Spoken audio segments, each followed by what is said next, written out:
तुम्हारा भगवान से उसी प्रकार संबंध है जिस प्रकार पत्ते का जड़ से।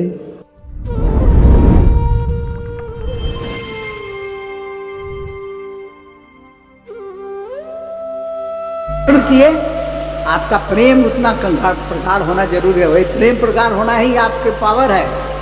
उसी पावर से आप जब उसको कॉल करते हैं तो उसकी शक्ति आके वहां काम करती है। और यही गुरु का सबसे पहला पहचान।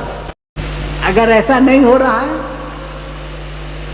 तो या तो हमारे कॉल करने में कमजोरी है या गुरु सच्चा नहीं। ये आध्यात्मिक पहचान है गुरु की। और जब अच्छा, इसमें और एक चीज है। आप यहाँ से कॉल करते हैं, आपकी चीज पूरी हो जाती है तो आप क्या समझते हैं कि अरे गुरु महाराज तो सब जानते हैं। कहने लगते गुरु महाराज तो सब जानते हैं, देखिए हम यहाँ से बुलाए और जान गए, काम हो गया। लेकिन गुरु जानता नहीं है कुछ। सच्चा गुरु ये सब जानता नहीं है। काम आपका हो रहा है लेकिन उसको पता नहीं है। क्यों? वो गुरु, सच्चा गुरु जो होता है वो ईश मुख होता है, शिष्य मुख नहीं होता है। तो आप अगर वो ईश मुख नहीं होता तो इस वातावरण में उसकी शक्ति नहीं फैली रहती।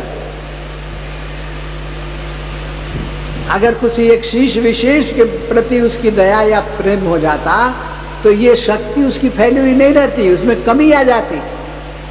इसलिए वो अपनी शक्ति तो ईश्वर के साथ मिलाए हुए है, जिसका फल आपको अपने प्रेम भक्ति के माध्यम से आपको मिल जाता है।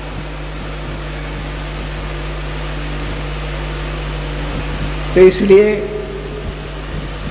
अगर हम लोगों के भाग्य में ऐसा गुरु मिल जाए तो फिर उसको छोड़ के दूसरे गुरु की जरूरत नहीं है, क्योंकि वो गुरु कभी नहीं मरता। वो तो हर समय ईश्वर से मिला रहता है, उसका शरीर जाता रहता है लेकिन उसकी शक्ति काम करती रहती। तो इस तरह से मेरे भाई ऐसा गुरु महाराज की कृपा हो मिल जाए। और हम लोग को चेष्टा भी यही करनी चाहिए, अपने इष्ट या भक्त या परमात्मा से ऐसा निवेदन करते रहना चाहिए कि प्रभु हम पर कृपा कीजिए। लेकिन हाँ, उसके पहले अपने अंदर ये साधना की जो आवश्यकता है, निष्काम भक्ति और प्रेम, ये दो चीज साधना के माध्यम से आती है जो हमको और आपको करना है। आश्रित हो गए, उनका दर्शन हो गया, उसके बाद उनकी जिम्मेदारी हो जाती है।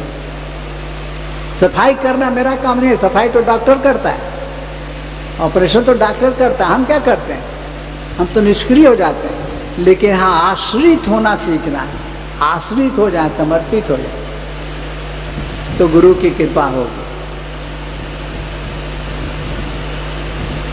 तो यही सब भाइयों से निवेदन है कि हम लोग अपने अंदर पहले प्रेम बढ़ावें। जिस इष्ट के प्रति, जिस देवता के प्रति आपका उसे कोई मतलब नहीं है, प्रेम भक्ति में दृढ़ता आनी चाहिए।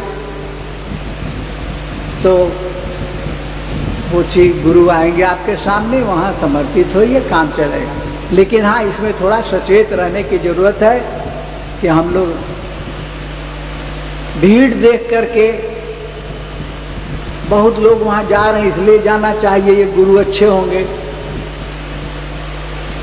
वैसे फेर में कभी मत पड़िएगा। तुलसीदास जी ने रामायण में लिखा है कि कलयुग में बहुत गुरु हो जाएंगे। और कैसे गुरु होंगे? कहें कि शिष्य अंध, शिष्य बधिर, गुरु अंध कर लेखा, एक न सुने एक नहीं देखा। गुरु अंधा होता है, ईश्वर को जानता ही नहीं है, देखा ही नहीं है, प्रवचन दे दिया, बोल दिया, लंबा लंबी बात कर दिया, किताब पढ़ के बोल दिया। अंधा है, देखा नहीं है, खाली सुनी सुनाई बात बोल रहा है। तो ऐसे आजकल गुरु मिलेंगे। और शिष्य क्या है? बहरा है, सुनता नहीं है, वो देखता है, क्या देखता है? भीड़ किधर जा रही है, बस उधर ही चल दिया। और उसी में शिष्य जो है सो धोखा में पड़ जाता है। हम आप उसी तरह से धोखे में पड़ जाते हैं। तो फिर आगे तुलसीदास जी लिखे हैं, ऐसा गुरु क्या करता है? हर ही शिष्य धन, हर ही शिष्य धन, शोक न हरे। ऐसे गुरु शिष्य का धन तो ले लेते हैं, गुरु की महिमा बता करके, गुरु का सब कुछ कह करके, लेकिन शिष्य का शोक नहीं हरते। शोक का मतलब लोग साधारण समझता है दुख। हमार बेटा बीमार है तो दुख हो गया तो हर लिए, ये चीज नहीं है। शोक कहा जाता है मानसिक चिंतन को।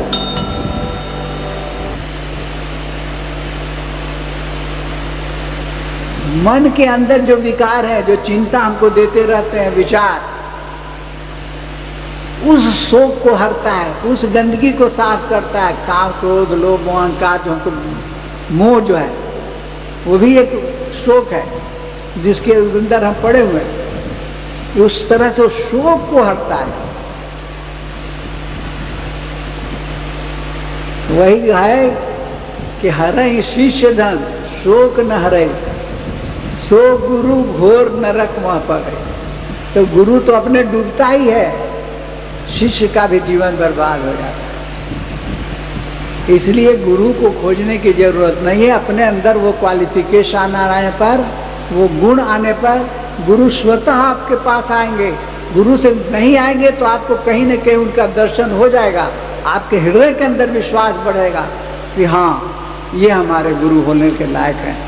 और उनसे शिक्षा या दीक्षा लेने के बाद आप उस क्रिया को कीजिए और हजारों मील दूर से उनको टेस्ट कीजिए कि हो रहा है कि नहीं हो रहा है। अगर हो रहा है तो वो गुरु सच्चा है। बस यही हम लोगों का गाइडेंस है। हम लोगों को इसी मार्ग पर चलना चाहिए और गुरु महाराज हम सब पर दया करें। जैसा हो ओम शांति।